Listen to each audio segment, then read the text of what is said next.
know how to record a long video. I'm here with the wife today, and we're recording the video. So if there's side commentary, that's her. And she doesn't know this song, so she's gonna be listening to my analyses with you. So I want to do something kind of different, where I want to analyze. That's the right word? Whatever. Shut up.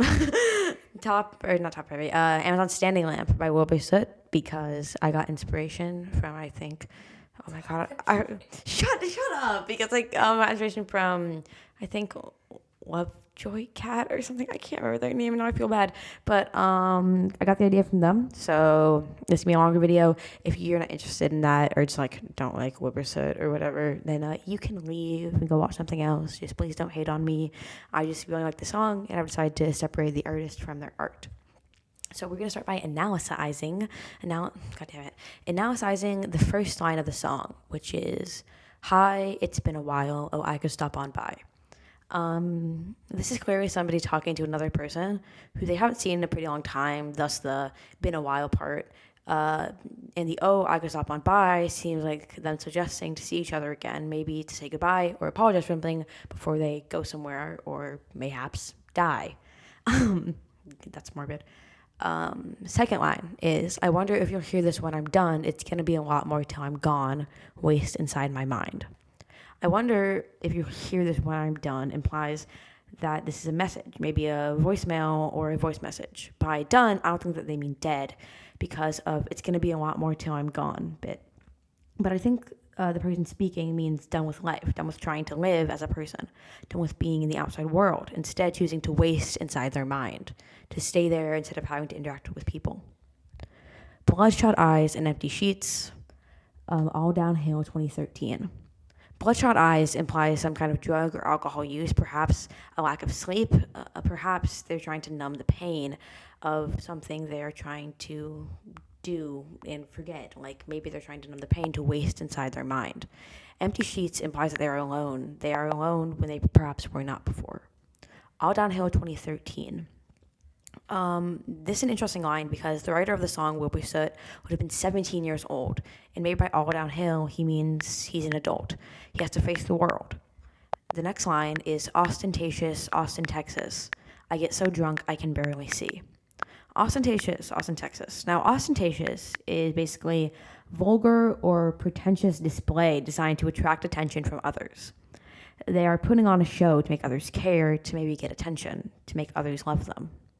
I get so drunk I can barely see. This, I'm going to circle back to the waste inside my mind a bit, of maybe they're trying to numb the pain by getting so drunk they don't have to remember something, they don't have to see somebody, they don't have to understand, they don't have to feel for a long time or a little while, just to escape the world. Hit me now before this gets too cute. Don't make me beg in this hotel room. You think it'd get a lot easier without you. Hit me now before this gets too cute implies that somebody wants the other person that they're speaking to give them a reason to hate them, to cut them off, a reason to leave before they get too deep into the relationship or friendship or maybe a codependency issue. Don't make me beg in this hotel room. Don't make me beg you to leave me. Don't make me beg you to hate me. Just let me go. Don't try to hold on to me. Don't try to keep this toxic, or maybe not toxic, but toxic for one person, relationship alive. You think it'd get a lot easier without you. You would think it'd get a lot easier without this person in your life, but maybe it won't.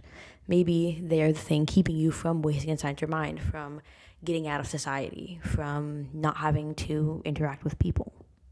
Next line. But you were right. There's so much shit inside my mind.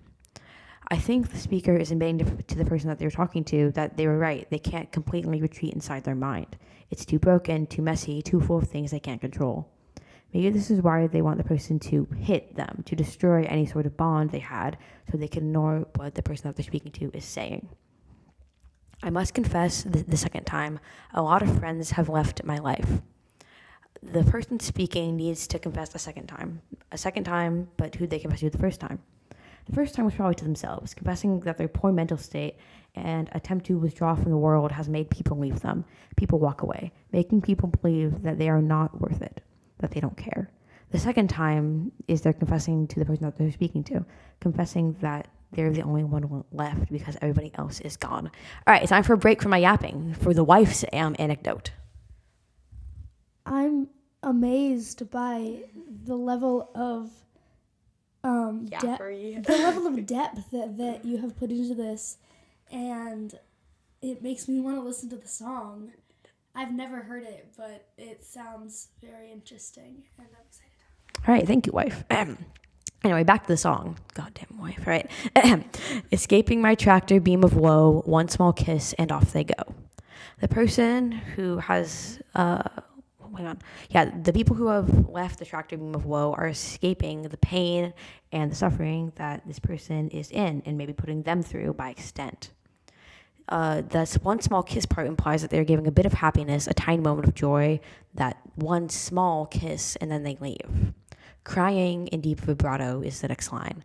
Now, deep vibrato is like, in this context, a deep, low tone, meant to have depth, meant to have sadness.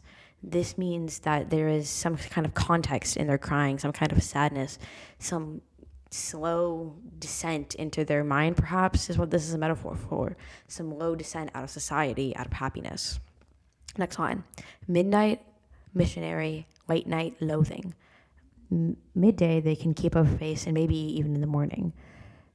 They can spread the idea that they're okay, like a missionary, spreading religious ideas, except they're spreading ones to people that they're happy. But at night, they start to hate everybody, and maybe even themselves. That's the loathing part. The next line is midnight cowgirl, morning smoking. Again, just started going back to the idea that there are worse things at night. Perhaps in the morning they can go back to trying to destroy themselves with smoking, trying to numb the pain, trying to cut their life short, perhaps, trying to put up that mask. Next line. Me and my girl could go all night. My girl's the world. She fucks my life. The first part of this is obviously related to something sexual, and I don't really want to talk about that, so we're going to skip that. But then second line, perhaps his girl, being, his world and fucking his life, it is a reference to perhaps the person that he loves destroying him. And yes, I did make the person singing this a boy now, because that's who the writer is. But they can't let go of them because they're their world. So if they want to let go of them, they have to let everything else go. Top heavy Amazon standing light, the only light left in my life. I think they are using top heavy Amazon standing lamp as a metaphor for somebody who is the only light left in their life. The one person that keeps them, dare I say, alive. And then the last line of the song is a sort of crunchy, sounding like someone hanging up the phone. And they say, no, you're not getting out of this. And it sounds like the person who they were talking to, they hung up the call, and they don't want to let them go. They don't want them out of their life. They're not getting out of this. They're not getting out of being alive. Yeah, that was my very, very deep analysis that the wife got one little comment on. Maybe I dug too deep into it, but, I like the song. And if this does well, and if it doesn't, I'm probably going to make another one. So that was all, and now it's time for the wife to talk for a minute.